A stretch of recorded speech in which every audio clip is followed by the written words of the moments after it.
ल आज हामी नेपाल स्टक एक्सचेन्ज नेप्सेमा शेयर कारोबार कसरी गर्ने भन्ने बारे अलि गहिरिएर कुरा गरौँ है त।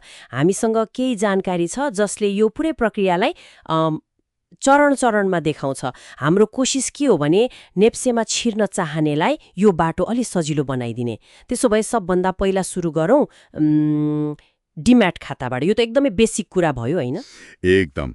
यो त पहिलो खुट्किलो नै हो अनि अनिवार्य पनि। तपाईले किनेको शेयर त्यो डिजिटल रूपमा राख्ने ठाउँ नै डिम्याट खाता हो के। भौतिक शेयरलाई डिजिटल बनाउने पर्स जस्तो सम्झिनुस् न। ए यो खोल्नलाई नागरिकता, फोटो अनि बैंक खाताको विवरण जस्ता सामान्य कागजपत्र भए पुग्छ। बैंक, क्यापिटल कम्पनी वा ब्रोकर कहाँ गए पनि खोल्न सकिन्छ। अनि यसैमा त्यो मेरो शेयर भन्ने पनि जोडिन्छ नि है? स्रोतमा त्यसको पनि कुरा छ? हो, महत्त्वपूर्ण छ त्यो पनि। डिम्याट खोलेपछि मेरो शेयरको लागि नै आवेदन दिनुपर्छ। यो सिस्टम चाहिँ खास गरी आइपिओ एफपिओ भर्न, मतलब प्राथमिक बजारमा शेयर हाल्न एकदमै चाहिन्छ। पछि आफ्नो खातामा भएको शेयर बेच्ने प्रक्रिया सुरु गर्न पनि यहीँबाट हो। ए हो र?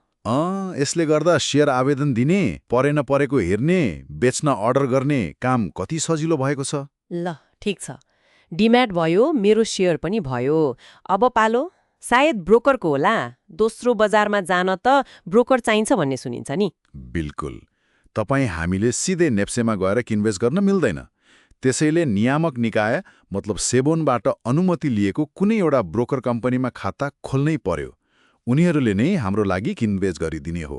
पुल जस्तै काम गर्ने भए है ब्रोकरले त। हो त नि, क्रेता र विक्रेतालाई जोड्ने माध्यम। अनि उनीहरूले दिने त्यो टिएमएस भन्ने के हो नि? स्रोतमा यसको पनि खुब चर्चा रहेछ। टिएमएस त्यो भनेको ट्रेड म्यानेजमेन्ट सिस्टम। यो एउटा अनलाइन प्लेटफर्म हो। ब्रोकरले तपाईलाई यसको लगइन आइडी र पासवर्ड दिन्छ। आफ्नो ब्रोकर खातामा पैसा जम्मा गरेपछि यही टिएमएसबाट तपाईले दोस्रो बजारमा शेयर किन्न वा बेच्न अर्डर राख्न सक्नुहुन्छ। ए भनेपछि आफैले मूल्य तोकेर? हो, बजारमा अरूले कतिमा किन्न वा बेच्न राखिरहेका छन् हेरेर आफूलाई चित्त बुझेको मूल्यमा कति किता किन्ने वा बेच्ने हो त्यो अर्डर राख्ने। सबै ब्रोकरको टिएमएस उस्तै हुन्छ त कि फरक हुन्छ? खै त्यो चाहिँ कस्तो भने आधारभूत काम गर्ने तरिका एउटै हो, किनबेचको अर्डर राख्ने। तर हरेक ब्रोकरको टिएमएसको डिजाइन, चलाउने तरिका अलिकति फरक हुन सक्छ। कसैकोमा थप सुविधा पनि होलान्। ए ल बुझियो। त्यसो भए मेरो शेयर र टिएमएसको फरक चाहिँ के भयो त ठ्याक्कै? दुईटैबाट शेयर किनबेच हुने जस्तो सुनिन्छ। अलि फरक छ। मेरो शेयर चाहिँ मुख्य रूपमा आइपिओ, एफपिओ भर्न र आफ्नो डिम्याटमा पहिलेदेखि भएको शेयर बेच्नको लागि अर्डर इनिसिएट गर्न प्रयोग हुन्छ। तर टिएमएस चाहिँ दोस्रो बजारमा रियल टाइममा मूल्य हेरेर आफैले मूल्य तोकेर किन्ने वा बेच्ने अर्डर राख्न प्रयोग हुन्छ। अलि सक्रिय कारोबारको लागि हो टिएमएस। ए बल्ल क्लियर भयो। मेरो शेयरबाट चाहिँ मसँग यो शेयर छ, बेच्न पाए हुन्थ्यो भनेर सुरु गर्ने। टिएमएसबाट चाहिँ यो मूल्यमा यति किता किन्छु बेच्छु भनेर सिधै बजारमा अर्डर राख्ने। हो, ठ्याक्कै त्यही हो। टिएमएसमा तपाईँको किन्ने अर्डर र कसैको बेच्ने अर्डरको मूल्य मिल्यो भने कारोबार तुरन्तै हुन्छ, स्वतः। कस्तो गजबको सिस्टम। अनि कारोबार भइसकेपछि नि पैसा कहिले आउँछ, शेयर कहिले आउँछ? त्यसलाई सेटलमेन्ट भन्छन्। सामान्यतया T+2 नियम लागू हुन्छ। T+2 त्यो भनेको? टी भनेको कारोबार भएको दिन।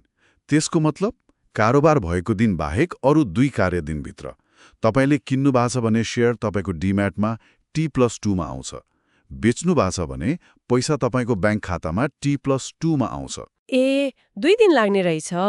यो सबै मिलाउने काम कसले गर्छ त? यो सेटलमेन्टको काम चाहिँ सिडिएससी मतलब सिडिएस एन्ड क्लियरिङ लिमिटेडले गर्छ। उसले सबै हिसाब किताब मिलाउँछ। प्रक्रिया त बुझियो, तर यसलाई अझ सजिलो बनाउने अरू टुलहरू पनि छन् नि है? एप्सहरू के छन्? छन् नि, स्रोतले पनि भनेको छ। जस्तो मेरो शेयरकै मोबाइल एप छ, नेप्सेको आफ्नै एप छ, अरू थुप्रै फाइनेन्शियल न्युज पोर्टलका एप छन् जहाँबाट बजारको अवस्था, कम्पनीको मूल्य हेर्न सकिन्छ।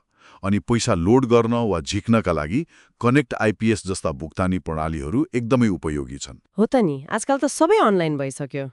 धेरै सजिलो भएको छ पहिले भन्दा। तर प्रक्रिया जान्दैमा त भएन होला नि। स्रोतहरूले विश्लेषणमा पनि जोड दिएका छन् जस्तो लाग्यो। हल्लाको पछि नलाग्नु भनेको छ। एकदमै, यो कुरा त जति जोड दिए पनि कम हुन्छ। नेप्सेमा सफल हुनलाई प्रक्रिया जान्नु त एउटा पाटो भयो।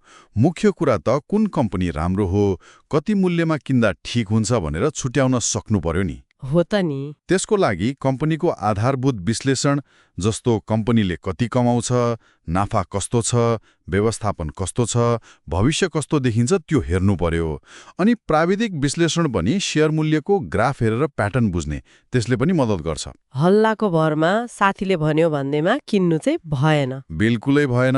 बजारको बारेमा आफैले जानकारी राख्नु पर्यो अनि मात्र निर्णय लिनु पर्यो। धैर्य पनि चाहिन्छ। भनेपछि नेप्सेमा कारोबार गर्न डिम्याट खोल्ने, ब्रोकर चिन्ने, टिएमएस मेरो शेयर चलाउन सिक्ने त भयो नै। तर त्योभन्दा पनि महत्त्वपूर्ण चाहिँ आफैले अध्ययन विश्लेषण गर्ने बानी बसाल्नु पर्ने रहेछ। हो, प्राविधिक कुरा त सिक्दै गइन्छ, तर लामो समय टिक्न र राम्रो गर्न त सूचनामा आधारित विवेकले निर्णय लिने क्षमता नै हो चाहिने। त्यो चाहिँ अध्ययन र अनुभवबाटै आउँछ। हो, कम्पनीको विश्लेषण गर्ने र हल्लाबाट बच्ने कुरामा स्रोतले यति धेरै जोड दिएको देख्दा एउटा प्रश्न उठ्यो के। मानिलिउँ कसैलाई आजैबाट कुनै कम्पनीको विश्लेषण सुरु गर्न मन लाग्यो रे, सबैभन्दा पहिलो वास्तविक कदम चाहिँ के हुन सक्छ होला, यसो सोच्दै गरौँ न।